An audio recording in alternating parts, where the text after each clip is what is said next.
ഇന്നത്തെ എൻ്റെ ബ്രേക്ക്ഫാസ്റ്റ് എന്താണെന്ന് നോക്കാം കേട്ടോ. അപ്പോൾ അതേ സ്വീറ്റ് പൊട്ടറ്റയാണ്, അത് മൈക്രോവേവിലാണ് ഞാൻ ചെയ്യുന്നത്. അപ്പോൾ ആദ്യം നമ്മൾക്ക് ഒന്ന് കട്ട് ചെയ്ത് കൊടുക്കാം, എന്നിട്ടൊന്ന് കുത്തി കൊടുക്കുക, എന്നുവെച്ചാൽ വേഗം വേവാനാണ് കേട്ടോ. പിന്നെ അതുപോലെ തന്നെ ഞാൻ വെള്ളം ചേർത്ത് കൊടുക്കുന്നുണ്ട്, അല്ലെങ്കിൽ ഈ സ്വീറ്റ് പൊട്ടറ്റോയുടെ ഉള്ളിലുള്ള വെള്ളം വലിച്ചിട്ടാണ് അത് കുക്ക് ചെയ്യുക. അപ്പോൾ അതിന് പകരം നമ്മൾ കുറച്ച് വെള്ളം ഒഴിച്ച് കൊടുത്താൽ ആ വെള്ളം ഉപയോഗിച്ച് അത് കുക്കാവും. അല്ലെങ്കിൽ എന്താണെന്ന് വെച്ചാൽ ഭയങ്കര ഹാർഡായി പോവും, സോഫ്റ്റ് ആവില്ലേ. ഇതാകുമ്പോൾ നല്ല സോഫ്റ്റായി കിട്ടും, അപ്പോൾ കഴിക്കാൻ നല്ലതല്ലേ. പിന്നെ അതേ ഞാൻ ഉണ്ടാക്കുന്നത് ABC ജ്യൂസാണ് കേട്ടോ. ഹൈ പവറിൽ 10 മിനിറ്റാണ് ഞാൻ കൊടുക്കുന്നത്, ക്വാണ്ടിറ്റി കൂടുതലുള്ളത് കൊണ്ടാണ് കേട്ടോ. പിന്നെ അതേ ഞാൻ ABC ജ്യൂസിന് ഞാൻ മൈക്രോവേവിൽ തന്നെയാണ് ഞാൻ ബീട്രൂട്ട് വേവിച്ച് വെച്ചിരുന്നത്. അപ്പോൾ അത് ഞാൻ പിന്നെയാണ് ബ്ലെൻഡ് ചെയ്യുന്നത്.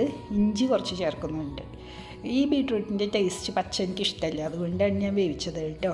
അപ്പോൾ ഇത്രയേ ഉള്ളൂ എൻ്റെ breakfast. Okay, thank you for watching.